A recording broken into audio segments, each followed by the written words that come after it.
Hi everybody, my name is David Church and this is my first time really doing a video purely for the purposes of putting online. So hopefully you find it fun and be gentle. So I'm going to be sharing a recent trip that I did to the United Kingdom. It's the first time I've been out of the country since I was a baby, so it was very exciting for me. I hope you find it fun. Okay, so as I mentioned, I got to go to the United Kingdom recently. We were able to check out England, Scotland. We even went a little bit over the border to France, but I'm going to be focusing mainly on the United Kingdom and London. So let's take a look. First thing is, it is amazing how many different resources are suggesting travel locations for you. And of course, it goes without saying, a lot of those suggestions are probably a little bit biased because they're places you have to pay for, and I'm sure in reality they're all being sponsored or advertised.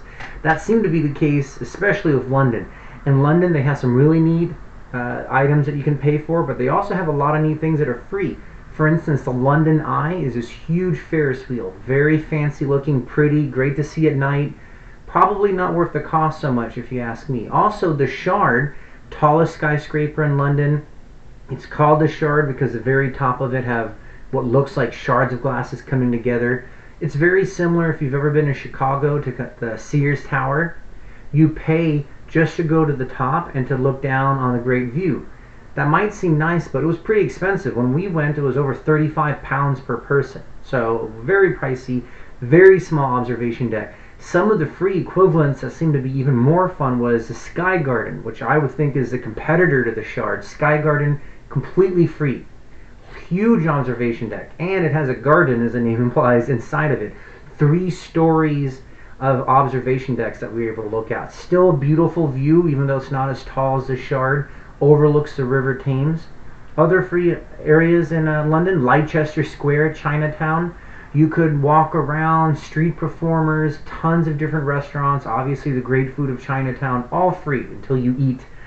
There was museums. One thing that apparently everybody in London knows, but not necessarily as advertised as some of the items that cost money, all of the museums in London are free. Probably because they're charging so much for everything else, they're paying for these museums. Great museums. And there's other things I'm not covering here, many things like Hyde Park, huge lake and park area in the middle of London, all free, very beautiful. You can walk around, you can enjoy the tons of ducks and swans, lots of different things. So just keep in mind, advertised vacation spots versus doing a little bit more research, you might find some of these a bit more enjoyable and you can save a few pounds. A few other things I thought I would talk about, just some random slang that I picked up when I was in the United Kingdom. So, as a lot of you probably already know, elevators, that we say elevators in the United States. In the United Kingdom, they call it a lift. That makes sense, right? Elevators elevate, and in their terms, lifts lift. Better than the term I was going to use, where I was going to call it anything to avoid the stairs machine. But still good. Next, in the United States, instead of saying cash, sometimes we'll say bucks, right? That costs $100. In Britain, they say that costs 100 quid. So for them, quid is the same thing for when we say bucks. And they have a slang for like change in cents. So instead of 50 cents, they would say 50 bits. Now you know. We in the United States will say restroom or bathroom. In England, they'll say the loo or toilet. Actually, I saw a lot of places just refer to it as a toilet. It seemed a little different mentality for an American per se, because I felt like by saying toilet, I'm kind of being a little bit rude, but not at all. The signs in many of the places actually just say toilets this way. Now, we call potato chips chips. They call it crisps. It's crispy. It's also chips. I don't know, but they call it crisps.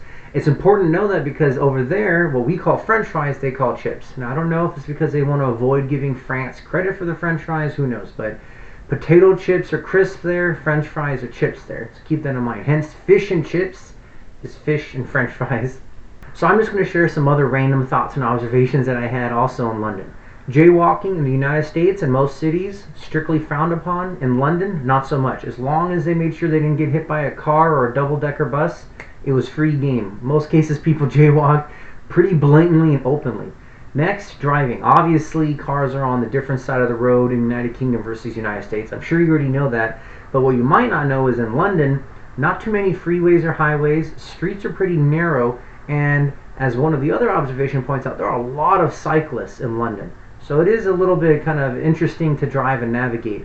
When we went, we took cabs, and even the cabs sometimes we held onto our seats because it looked like we were going into a double-decker bus or cyclists were going into us. Thankfully nothing happened, but it is a little bit of a different dynamic there. And what here in the United States might be 1, 2, 3 mile drive, which is nothing, in London can take you a long time. It's a huge downtown area essentially, very few freeways and highways as I mentioned, and a lot of one-way streets, plus you have to go around the river. So even if you see something's only 1 or 3 miles away, it can still take you 15, 20, 30 minutes to get there. Next, the underground. You know, what we call a subway, they call the underground. Very famous, of course. England's underground is huge. It navigates all over London and England. We had an opportunity to take it a few times. Really impressive in how on time it is. The only thing that you may want to keep in mind, during peak hours, it gets crowded. They shoved as many people as they could in there. In certain cases, I felt like we all had to take a deep breath just for the doors to close. So if you're a little bit claustrophobic, you may not like it. If you don't want to necessarily smell what the person next to you had for lunch, again, you may want to avoid the underground. But if you don't mind, or if you're going during non-peak hours, the underground is very impressive, very reliable. Now, the last thing I'm going to leave you with is a term that they love using. We use cheers also in the United States, but when we use cheers, we mean it more like, a cheers to a drink. They use cheers in the United Kingdom for almost everything. It was amazing the catch-all phrase cheers meant for them. It meant hello, have a good day, goodbye, take care, thank you. Somebody cuts in front of you and you say it's okay, they'll say cheers. They say cheers for everything. So with that said, I'm going to say cheers to you. I hope you found this video a little bit insightful. Please leave any comments with thoughts that you have from your trips that you've gone to England or London, or if you have any questions that I can answer or at least admit that I don't know, please leave comments as well. Thanks so much for watching my first video, and have a safe trip.